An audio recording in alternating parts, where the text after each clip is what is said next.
Welcome back. So previously, all that discussion that we did was about the design selection. और उसमें अंदर we did the principles of design और फिर हम लोगों ने design types के बारे में बात किया, right? अभी we're still in the planning phase कि context select कर लिया, hypothesis formulate कर लिया, variable select कर लिए, selection of subjects भी होगी और based on the design types जो हमने पढ़ी हैं उसमें से डिज़ाइन भी सेलेक्ट कर लिया. सो द नेक्स्ट जो दो स्टेप्स आते हैं वो इंस्ट्रूमेंटेशन और वैलिडिटी इवैल्यूएशन की. तो व्हाट डू वी डू कि जो हम जो एक्सपेरिमेंट परफॉर्म करने जा रहे हैं उसमें जितने भी इंस्ट्रूमेंट्स हमें चाहिए, whether they're in the forms of guidelines, your objects, your measurement instrument, we have to plan and prepare for all of them. तो instrument for an experiment जो basically 3 types के होते हैं, जो अभी मैंने आपको बताया कि जो objects कौन कौन सी होंगी, कैसी होंगी, और फिर जो guidelines हैं of performing the experiments वो उनसे relevant जो आपने instrumentation करनी है. Maybe there's a checklist, maybe there's a details of the procedure जो आपने परफॉर्म करना है वो प्लान करना है, और फिर एक्चुअल में जो आपने इंस्ट्रूमेंट इस्तेमाल करना है टू मेजर जो भी आप अपना जो इंडिपेंडेंट वेरिएबल जो चीज़ें आप मेजर कर रहे हैं वो जो है ना उसके बारे में आपने प्लान करना है. तो नंबर 1 ऑब्जेक्ट वो ऑब्जेक्ट से रेलेवेंट जो इंस्ट्रूमेंटेशन है इट इन्वॉल्व्स कि जो आप ऑब्जेक्ट दे रहे हैं you have to plan for that. Example could be कि again the same example कि आपने PBR जो आपका ऑब्जेक्टिव था कि आप PBR ज़्यादा डिफेक्ट निकालता है या चेकलिस्ट ज़्यादा डिफेक्ट निकालती है in terms of यानी कि इफेक्टिवनेस आपने उसकी एफिशिएंसी एंड इफेक्टिवनेस मेजर करनी थी दोनों टेक्निक्स की in terms of number of defects, और आपने कोई requirement document देना था तो वो requirement document is the object, right? लेकिन at planning phase you need to understand and you need to establish that जो आपने document देना है you should be knowing beforehand कि वो document number 1 कौन सा होगा, और if you're talking about कि in the end आपने number of defects इसी document से निकालने हैं जो कि आपके एक्सपेरिमेंट जो सब्जेक्ट्स आपके एक्सपेरिमेंट परफॉर्म कर रहे होंगे, तो you should be knowing the known number of defects. इसके अंदर डिफेक्ट्स हैं कौन से, हैं भी या नहीं, अगर हैं तो कितने हैं, सो दैट जब आपके पास जो रिजल्ट्स आए फ्रॉम द सब्जेक्ट्स और दैट एक्सपेरिमेंटेशन और एक कहता है कि मैंने PBR से 10 डिफेक्ट्स निकाले और जो चेकलिस्ट है उससे जो है ना 20 डिफेक्ट्स निकाले, तो शुड बी नोइंग कि वाकई में 20 डिफेक्ट्स थे भी या नहीं. So you have to choose appropriate object in that terms जो आप जिन टर्म्स में आप एक्सपेरिमेंट परफॉर्म कर रहे हो. सेकंड क्या हो गया, गाइडलाइंस. उससे रेलेवेंट क्या है कि you have to plan कि वो कौन से स्टेप्स होंगे या वो कौन सा प्रोसीजर होगा that everybody has to follow. So see this, आप कंट्रोल करें एक्सपेरिमेंट में and you have to ensure that जितने भी आपके टेस्ट्स हो रहे हैं, ट्रायल्स हो रहे हैं, वो वैसे ही जाएं जैसे उन्हें जाना चाहिए.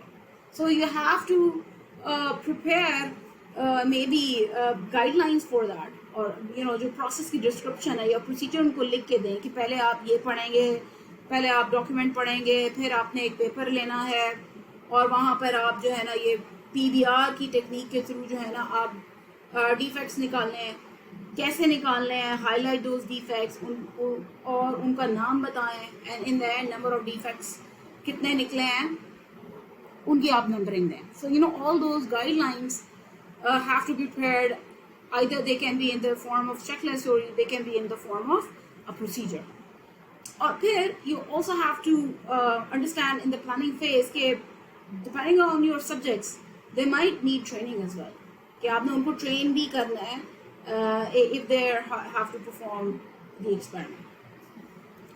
और थर्ड जो चीज़ है इसके अंदर that is measurement instruments, और उसके अंदर है कि जो एक्चुअल में आप मेजर करने जा रहे हैं, जो डिपेंडेंट वेरिएबल्स हैं, स्पेशली इन सॉफ्टवेयर इंजीनियरिंग की दुनिया में, we might not have gold standard in in a lot of variables.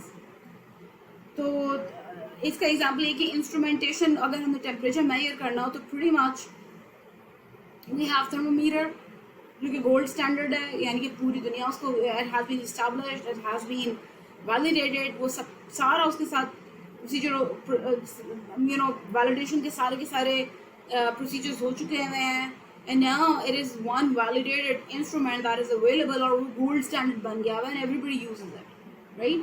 But in terms of in our field, हो सकता है जो हम इंस्ट्रूमेंट ले रहे हों in order to measure our dependent variable, वो मे बी डायरीज हों या लॉग्स की सूरत में हो, या हमने कोई क्वेश्चनर डेवलप किया हो in order to measure कि हैप्पी है या सैड है, या फिर it could not be a gold standard.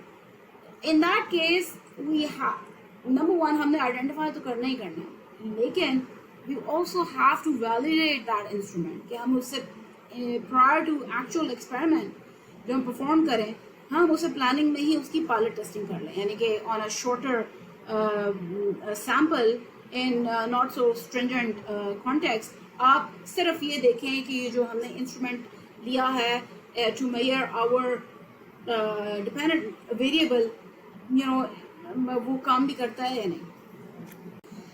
And over here, why we have to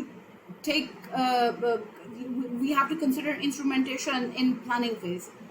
क्यों? क्योंकि it has to provide means for performing experiment and monitor it without affecting the control of the experiment. तो हम लोग control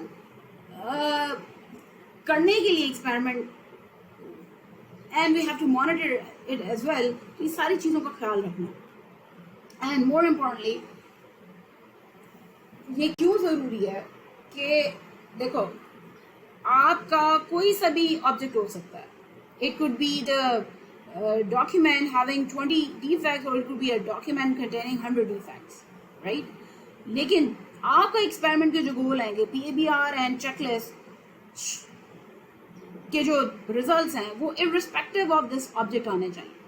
ठीक है, अगर 10 defects हैं उस डॉक्यूमेंट में, तो PBR यानी कि पहले अगर आपने 10 डिफेक्ट वाला डॉक्यूमेंट लिया, ऑब्जेक्ट लिया, तो PBR से जो है ना ज़्यादा नंबर ऑफ डिफेक्ट्स निकले, तो that should also hold for a document जिसके अंदर 1000 डिफेक्ट्स हैं, right? This is what it says. The results of the experiment shall be the same independently of how the experiment is instrumented. और इसी तरह same जो guidelines हमने उनको दी हैं, राइट, वो जैसी भी गाइडलाइंस दी हैं, your result should not be affected by those.